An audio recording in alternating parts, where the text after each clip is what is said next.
Modern Indian history short notes part 4 video. तो जैसा कि हम लोग जानते हैं कि हम मॉडर्न इंडियन हिस्ट्री को शॉर्ट नोट्स के माध्यम से कवर कर रहे हैं, तो उस सीरीज में ये हमारी चौथी वीडियो है, पार्ट 4 वीडियो है। तो चलिए शुरू करते हैं आज की वीडियो। तो सबसे पहले इसमें है वॉरेन हेस्टिंग्स। वॉरेन हेस्टिंग्स का कार्यकाल 1774 से 1785 तक रहा।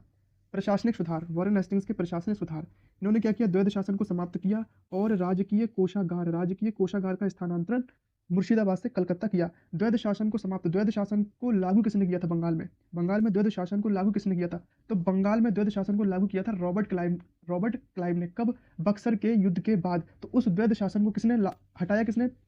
वॉरेन हेस्टिंग्स ने। कब हटाया? 1772 में। लागू किसने किया था? रॉबर्ट क्लाइव ने। कब? बक्सर के युद्ध के बाद।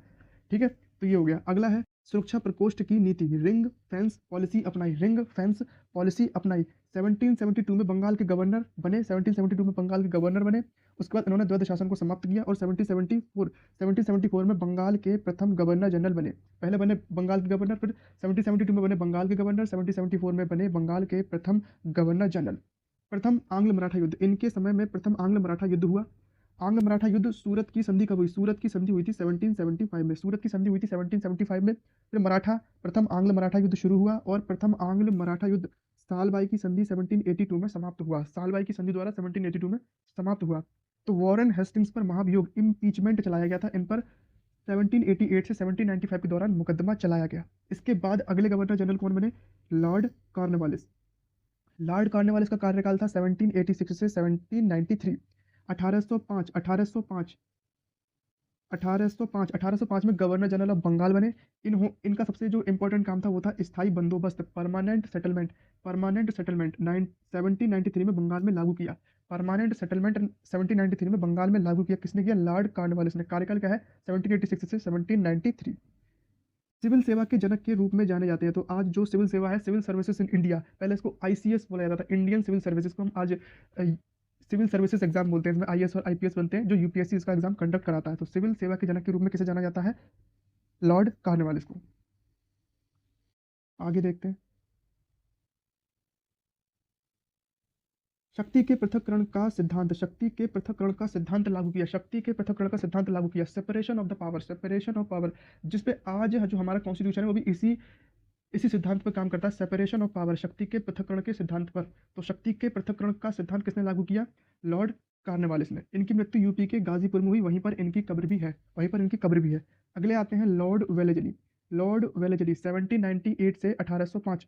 सहायक संधि, सब्सिडरी अलायंस, इस पद्धति का व्यापक प्रयोग किया। किसने? सहायक संधि, लॉर्ड वेलेजली।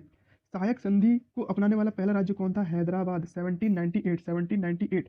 प्रथम मराठा सरदार कौन था? पेशवा बाजीराव सेकंड,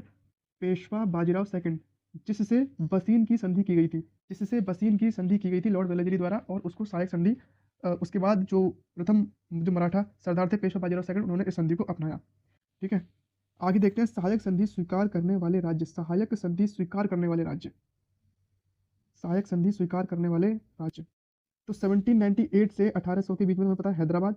1799 मैसूर और तंजौर। 1799 में क्या हुआ था? चतुर्थ आंग्ल मैसूर युद्ध हुआ था, जो हमने पिछली वीडियो में कवर कर रखा है, जिसमें जो टीपू सुल्तान था उसकी मृत्यु हो जाती है और चतुर्थ आंग्ल मैसूर युद्ध समाप्त हो जाता है और मैसूर पर अंग्रेजों का अधिकार हो जाता है। तो 1801 में अवध ने, 1802 में जैसे कि हमने देखा बसीन की संधि द्वारा, पेशवा बाजीराव द्वितीय ने बसीन की संधि द्वारा, और 1803 में बरार के भोसलों ने, 1804 में सिंधिया ने, और 1818 में इंदौर के होलकर ने।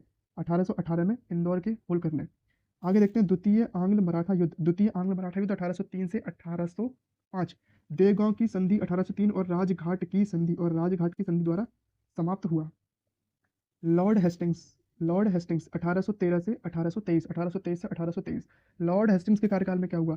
प्रथम जो आंग्ल नेपाल युद्ध था, आंग्ल नेपाल युद्ध हुआ 1814 से 1816, जो कि सुगोली की संधि द्वारा समाप्त हुआ। इसमें हम बिल्कुल इंपॉर्टेंट क्वेश्चन इसमें रखे जा रहे हैं, जो कि डायरेक्ट आपके क्वेश्चन आएंगे। द्वितीय आंग्ल मराठा युद्ध किस संधि से समाप्त हुआ? तो देवगांव की संधि हो सकता है, राजघाट की संधि हो सकता है, दोनों होगा नहीं, कोई एक होगा, उसको आपको क्लिक करना है। फिर ये पूछ सकता है कि द्वितीय आंग्ल मराठा युद्ध के समय गवर्नर जनरल कौन था? तो कौन थे? लॉर्ड वेलेजली थे। ठीक है, और फिर आंग्ल नेपाल युद्ध कब हुआ? 1814 से 16।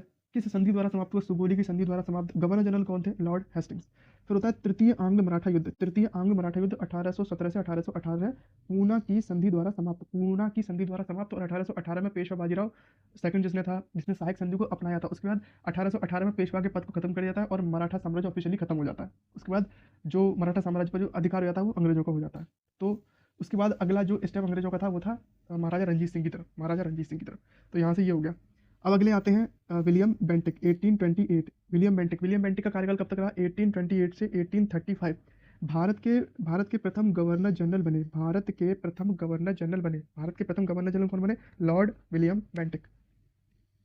आगे लॉर्ड विलियम बेंटिक के बारे में और देखते हैं। Lord William Bentinck. सामाजिक सुधार, सती प्रथा 1890, 1829, 1829, बालिका शिशु वध और ठगी को समाप्त किया। ठगी को समाप्त किसके द्वारा किया था? कैप्टन स्लीमैन की सहायता से। कैप्टन स्लीमैन की सहायता से। 1833 का चार्टर एक्ट। बंगाल के गवर्नर जनरल को भारत का गवर्नर जनरल बनाया गया। 1813 के चार्टर एक्ट द्वारा बंगाल के गवर्नर जनरल को भारत का गवर्नर जनरल बनाया गया। केंद्रीकरण केंद्रीकरण का प्रयास किया गया विलियम बेंटिक के द्वारा।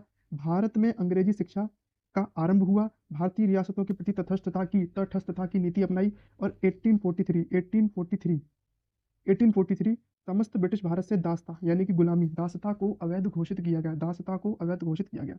लॉर्ड डलहौजी के बारे में हम अगली वीडियो में पढ़ेंगे, अगली सीरीज में। अभी सिर्फ इसमें ये दिया हुआ है अवध का विलय 13 फरवरी 1856 को इसमें कर लिया गया, लेकिन हम इनके बारे में अगली वीडियो में ठीक से पढ़ेंगे। तो एक विशेष नोट इसमें दिया हुआ है कि चतुराईपूर्ण निष्क्रियता की नीति, यह नीति किसने अपनाई थी? जॉन लॉरेंस ने।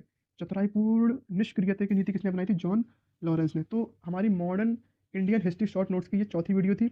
जो भी हम ये वीडियोस कराते हैं हम उनके एमसीक्यूज भी अपने चैनल पर डालते हैं इसी वीडियोस के माध्यम से। इसी वीडियोस में जो दी गई जानकारी है उसी के हिसाब से हम एमसीक्यूज कराते हैं, जिसको हम अपने चैनल पर अपलोड करते हैं शॉर्ट के माध्यम से। तो आप वहां पर जाकर इस वीडियो के एमसीक्यूज भी लगा सकते हैं। और हमने जो मॉडर्न इंडियन हिस्ट्री की जो भी हम वीडियोस बनाते हैं, जो भी शॉर्ट्स बनाते हैं, उसकी हमने प्लेलिस्ट अपने चैनल पर अपलोड कर दी है। आप वहां पर जाकर प्लेलिस्ट में भी जाकर सारे पार्ट्स इसके देख सकते हैं और एमसीक्यू लगा सकते हैं शॉर्ट वीडियो के माध्यम से। तो अगर आपको ये सीरीज पसंद आ रही हो तो आप इस वीडियो को लाइक करें और हमारे चैनल को सब्सक्राइब करें। धन्यवाद।